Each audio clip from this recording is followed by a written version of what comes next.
نحمده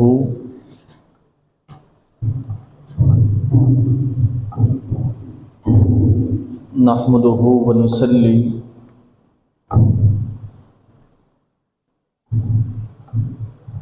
ونسلم على سيدنا ومولانا رسوله النبي الكريم الأمين المكين الرؤوف الرحيم. أما بعد فأعوذ بالله من الشيطان الرجيم. بسم الله الرحمن الرحيم. قال الله تعالى في كلام المجيد والفرقان الحميد: وآت ذا القربى حقه والمسكين وابن السبيل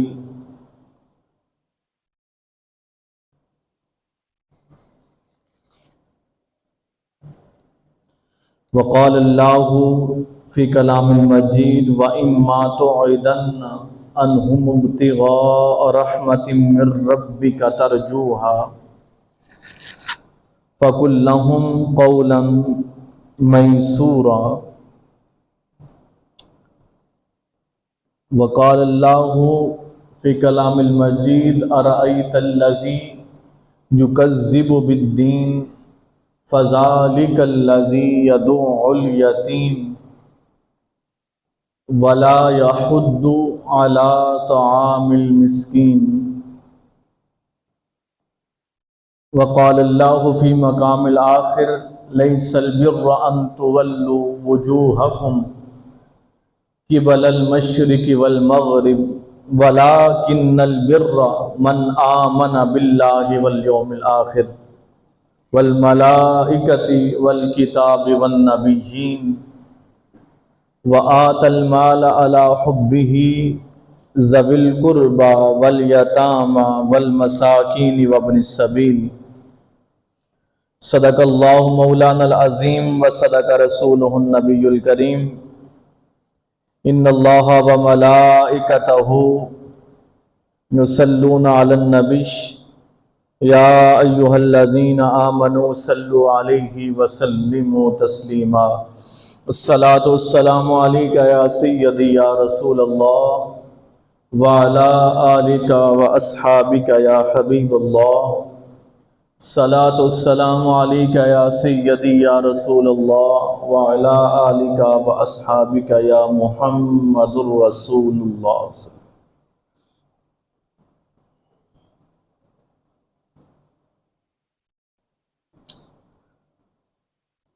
حج کے ایام ہیں تو حاضری کے حوالہ سے ایک کلام کی چند اشعار.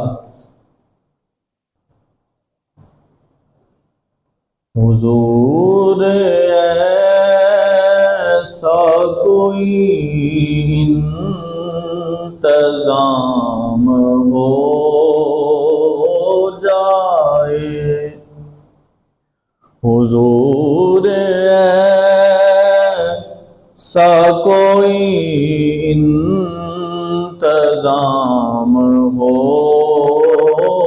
جائے، سلام کے لیے حاضر غلام ہو جائے، سلام کے لیے حاضر غلام ہو جائے. میں صرف دیکھ لوں ایک بار صبح طیبہ کو، بھلا سے پھر میری دنیا میں شام ہو جائے، بھلا سے پھر میری دنیا میں شام ہو جائے.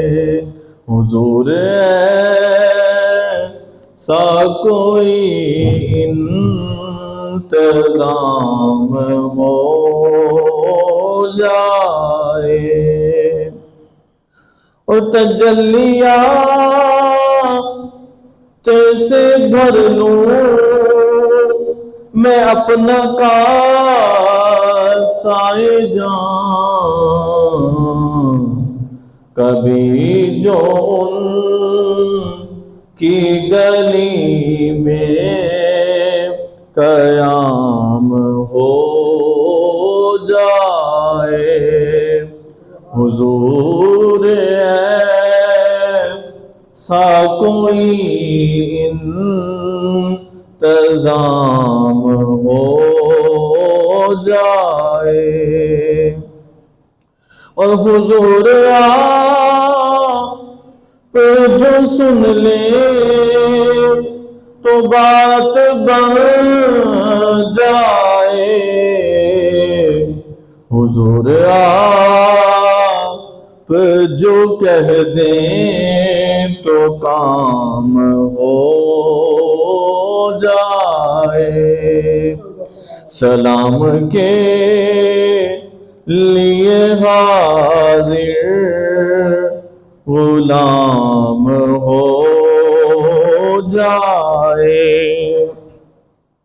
اور حضور آپ جو چاہیں تو کچھ نہیں مشکل، سمٹ کے فاصلہ یہ چند گام ہو جائے، سلام کے لیے حاضر غلام ہو جائے، اور مزہ تو جب ہے فرشتے یہ قبر میں کہہ دیں، فصیح مدحت خیر الانام ہو جائے، حضور ایسا کوئی انتظام ہو جائے، سلام کے لیے حاضر غلام ہو جائے۔ حمد و ثنا کے بعد قابل قدر احترام حاضرین و سامعین، اللہ کے حضور دعا ہے کہ اللہ کریم ہم سب کو بھی حج بیت اللہ کی سعادت نصیب فرمائے، اور ہمارے لیے آئندہ آنے والے سال کے اندر اپنی غائبانہ طاقت سے ہمارے انتظام فرمائے، اور جو اس سال حج کر رہے ہیں اللہ کریم ان کے حج کو اپنی بارگاہ میں قبولیت کا شرف عطا فرمائے۔ آج کا موضوع پچھلے ہمارے موضوعات کے ساتھ ایک اس کا تسلسل ہے۔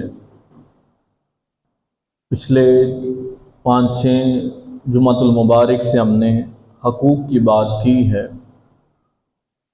اسی کو آگے بڑھاتے ہوئے آج ہمارا جو معاشرہ بے راہ روی کا شکار ہے، یعنی معاشرے کے اندر کوئی توازن نہیں ہے،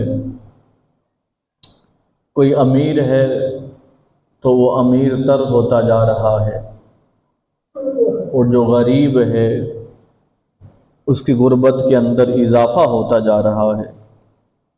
تو جو معاشرے کا ایک توازن ہے اس کے حوالے سے چند چیزیں میں آپ کے سامنے رکھوں گا، زیادہ گہرائی کے اندر نہیں جاؤں گا کیونکہ حقوق کے حوالہ سے بڑی تفصیل کے ساتھ میں نے پچھلے جمعۃ المبارک پر، بلکہ کئی جمعۃ المبارک سے گفتگو کر رہا ہوں۔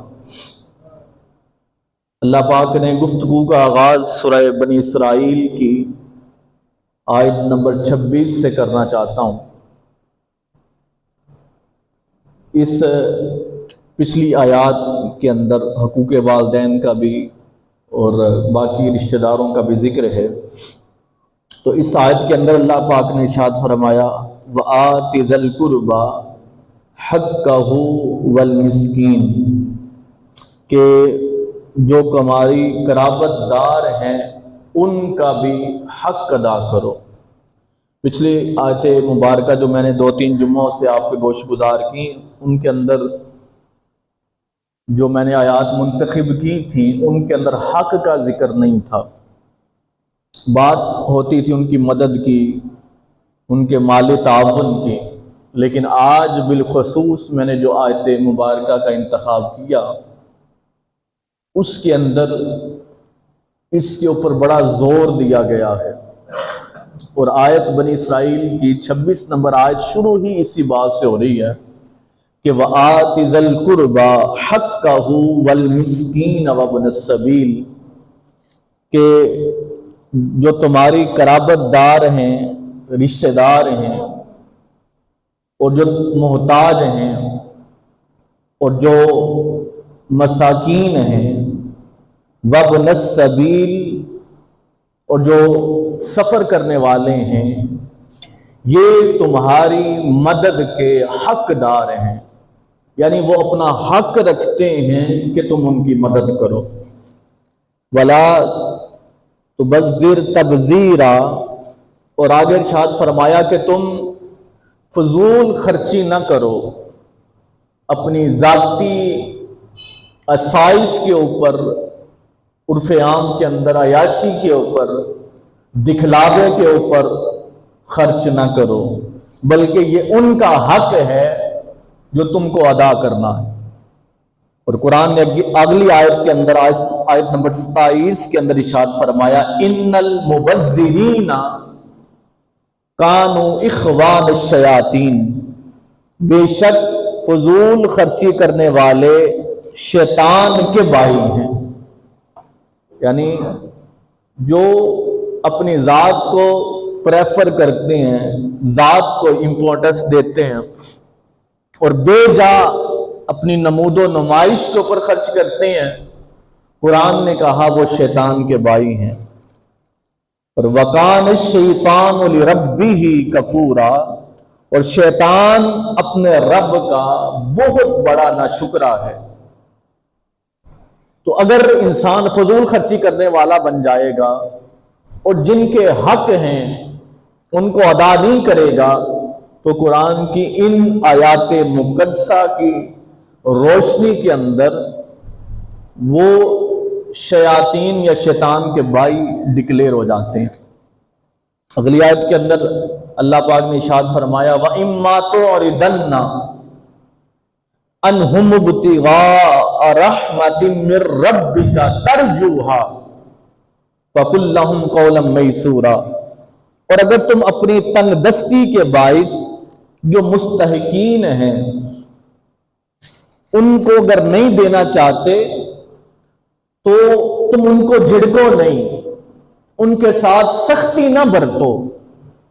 رحمت من ربک ترجوہا، تم اپنے رب کی جانب سے اس کی رحمت کے طلبگار ہو کہ وہ تمہیں مال عطا کرے، تو تمہیں اس کے لیے چاہیے کہ فَقُلْ لَهُمْ قَوْلًا مَيْسُورًا، تو آنے والے جو بھی تم سے سوال کرتے ہیں تنگ دستی کی وجہ سے پریشان ہو کر ان کو جھڑکو نہیں، سختی نہ کرو، فَقُلْ لَهُمْ قَوْلًا مَيْسُورًا، بلکہ ان کے ساتھ نرمی اختیار کرو۔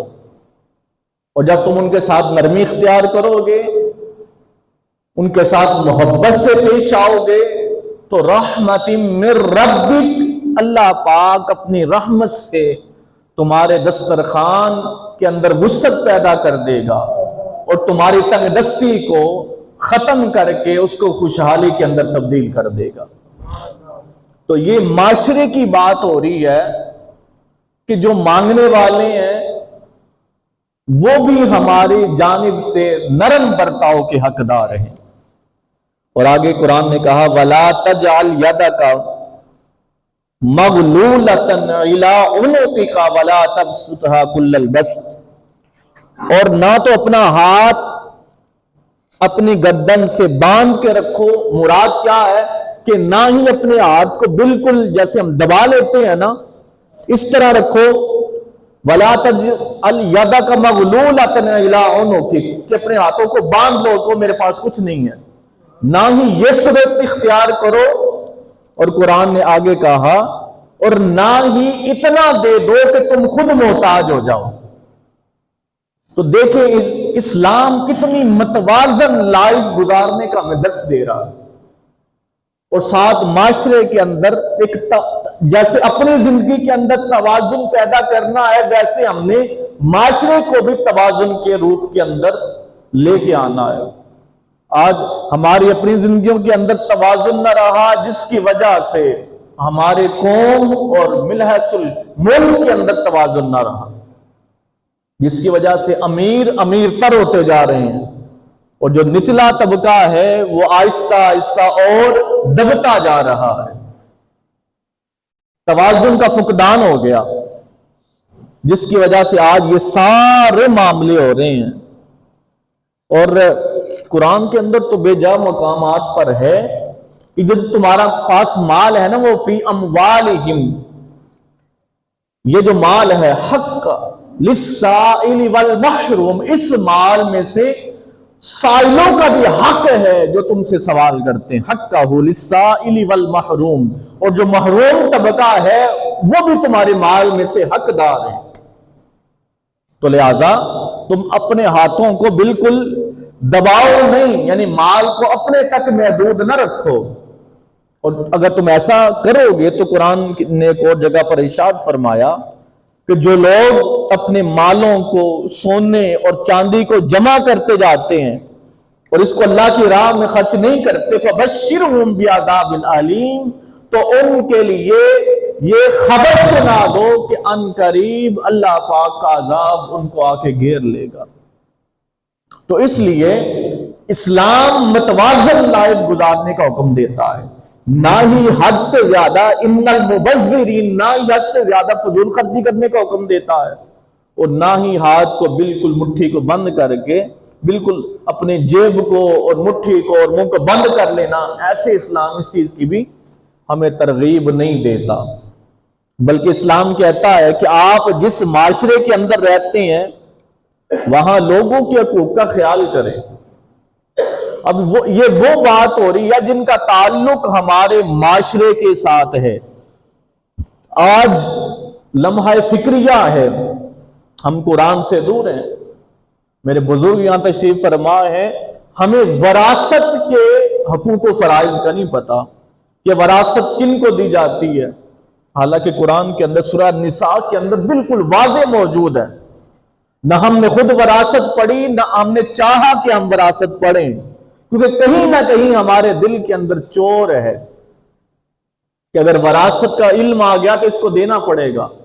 تو بابا یہ جو مرنے والا ہے جو میت ہے اس کے جو ہم اصال ثواب کے لیے کل خوانی کرتے ہیں چیلم خوانی کرتے ہیں وہ جائز ہیں لیکن پہلا حق یہ ہے کہ اس کی وراثت کو آگے تقسیم کیا جائے اور اس کے وارثوں کو اس کا حق دیا جائے. آج اس کے اوپر ہمارے علماء زور نہیں دیتے.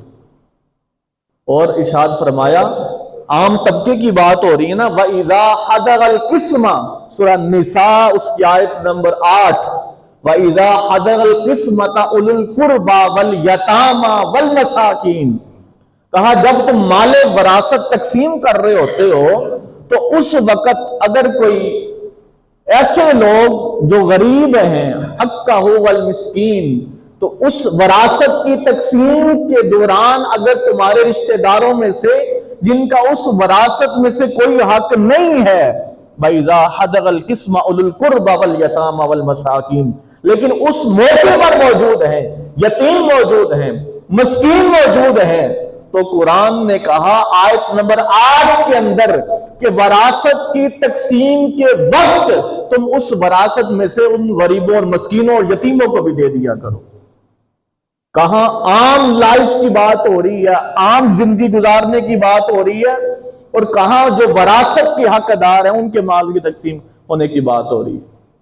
تو اللہ پاک نے ہر جگہ پہ جو معاشرے کے اندر جس طبقے کو ہم پسا ہوا طبقہ کہتے ہیں، غریب غربا کہتے ہیں، اسلام نے، قرآن نے جا بجا ان کا ذکر کیا ہے اور ان کے حقوق کی بات کی ہے۔ آج ہمارے علماء، ہماری مساجد، ہمارے بڑے اس کے اوپر بات کرتے ہوئے کتراتے ہیں، جس کی وجہ سے ہمارے مالوں کے اندر برکت نہیں رہی۔ میں کسی کے اوپر اٹیک نہیں کر رہا، میرا یہ مسند ہے اور یہ اس مسند کا تقاضا ہے کہ جو علم آپ تک پہنچا سکوں اس کو پہنچاؤں۔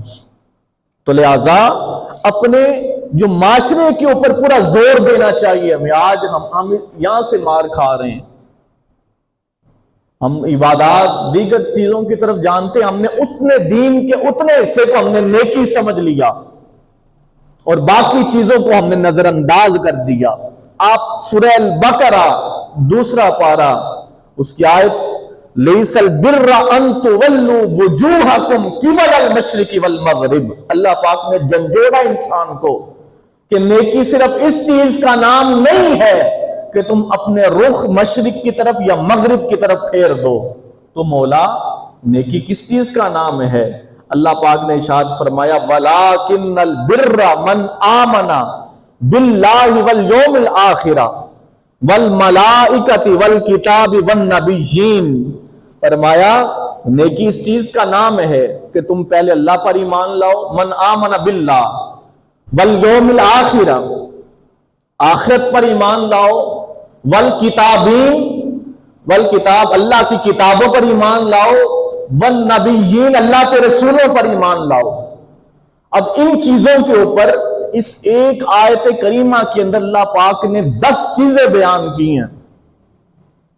اب آپ کی توجہ چاہتا ہوں کہ ہم نے کہا کہ ہم نے نماز پڑھ لی، عبادت ہو گئی، بس بات ختم۔ قرآن نے کہا نہیں بابا ایسی بات نہیں ہے۔ تمہارے ذہن کے اندر آ گیا کہ تم نے نیکی کر لی، بس بات ختم ہو گئی۔ فرمایا نہیں، یہ نیکی نہیں ہے کہ تمہارا رخ اگر کعبے کی طرف ہو گیا، تم نے نماز ادا کر لی تو تم نے اپنے حقوق ادا کر دیے، نہیں۔ قرآن نے کہا وَلَٰكِنَّ الْبِرَّ مَنْ آمَنَ بِاللَّهِ، نیکی تو بلکہ یہ ہے کہ اللہ پر ایمان لاؤ، وَالْيَوْمِ الْآخِرَةِ، یوم آخرت پر ایمان لاؤ، وَالْمَلَائِكَةِ، ملائکہ پر ایمان لاؤ، والکتاب، کتابوں پر ایمان لاؤ، والنبیین، اللہ کے رسولوں پر ایمان لاؤ۔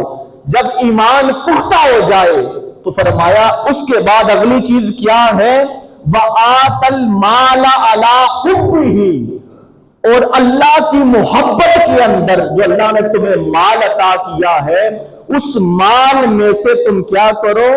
ذوی القربى، اپنے رشتہ داروں کے اوپر خرچ کرو، والیتامى، یتیموں کے اوپر خرچ کرو، والمساکین، غریب طبقے کے اوپر خرچ کرو، وابن السبیل، اور اللہ کی راہ میں جو جہاد کرنے والے ہیں، سفر کرنے والے ہیں، ان کے اوپر خرچ کرو۔ یا آپ گن لیں، میں بڑے وثوق کے ساتھ یہ بات کر رہا ہوں، اور اس ایک آیت کے اندر اللہ پاک نے مضمون سارے واضح کر دیے کہ جو نمازیں پڑھتے پھریں اور حقوق ادا نہ کریں ان سے پوچھا جائے گا روز محشر، کیونکہ قرآن نے ایک اسلوب دیا۔ اس ایک آیت کے اندر پہلے ایمان کی پختگی کی بات آئی، پھر مال خرچ کرنے کی بات آئی، ذوی القربیٰ کی بات آئی، یتامہ کی بات آئی، مساکین کی بات آئی، جہاد کرنے والوں کی بات آئی۔ فرمایا جب یہ تم ساری چیزیں پوری کر لو تو پھر فرمایا وَأَقَامَ الصَّلَاةَ، پھر نماز کی طرف آؤ، وَآتَ الزَّكَاةَ، پھر تم زکوٰۃ ادا کرو۔ اب آج ہم 2.5% زکوٰۃ دینے سے بھی قاصر ہیں۔ اگر کوئی طبقہ، کوئی 1، 2، 4، 10% لوگ زکوٰۃ دے دیں تو وہ اس کو کافی سمجھتے ہیں کہ بس ہم نے زکوٰۃ دے دی، کام پورا ہو گیا۔ ایسی بات نہیں ہے، زکوٰۃ تو فرض ہے، وہ تو ادا کرنی ہے، لیکن قرآن نے اس سے پہلے، اس فرض کو ادا کرنے سے پہلے ایمان کی پختگی کے بعد ان معاشرے کے اندر جو طبقہ ہے، جو بسنے والے لوگ ہیں، ان کا ذکر کیا کہ ان کے اوپر خرچ کرو اللہ کی محبت کے اندر، پھر نماز کی طرف آؤ، پھر زکوٰۃ کی طرف آؤ۔ وَالْمُوفُونَ بِعَهْدِهِمْ، اور جس سے جو قول قرار کرو، جو وعدہ کرو، جو کمٹمنٹ کرو، اسلام یہ کہتا ہے کہ اس کمٹمنٹ کو پورا کرو، وعدہ خلافی کی کوئی گنجائش نہیں ہے۔ وَالْمُوفُونَ بِعَهْدِهِمْ إِذَا عَاهَدُوا، جس سے وعدہ کر لو، جس کو زبان دے دو، اس زبان کی لاج رکھو۔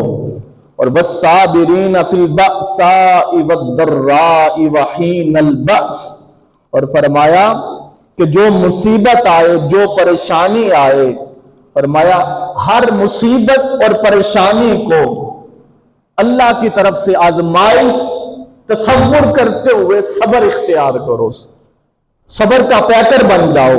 فرمایا جب تم یہ ساری چیزیں پوری کر لو گے، اولئک الذین صدقوا واولئک هم المتقون، یہی لوگ سچے ہیں اور یہی لوگ متقین اور پرہیزگار ہیں۔ تو آپ نے دیکھا اس ایک آیت اور ایک مقام کے اندر اللہ پاک نے ہر چیز واضح کر دی، اور پہلے جس معاشرے کے اندر بستے ہیں اس معاشرے کے لوگوں کا ذکر کیا کہ ان کے ساتھ تمہارا برتاؤ اچھا ہونا چاہیے، ان کے ساتھ تمہارا محبت والا معاملہ ہونا چاہیے۔ اور قرآن نے ایک اور جگہ پر فرمایا کہ بہت سے مقامات ہیں جب اتنی اس کے اوپر بات آئی معاشرے کے اوپر، تو صحابہ نے سوال کر دیا، یسألونک ماذا ینفقون، کہ آقا پھر ہم کتنا مال خرچ کریں، کتنا مال خرچ کریں؟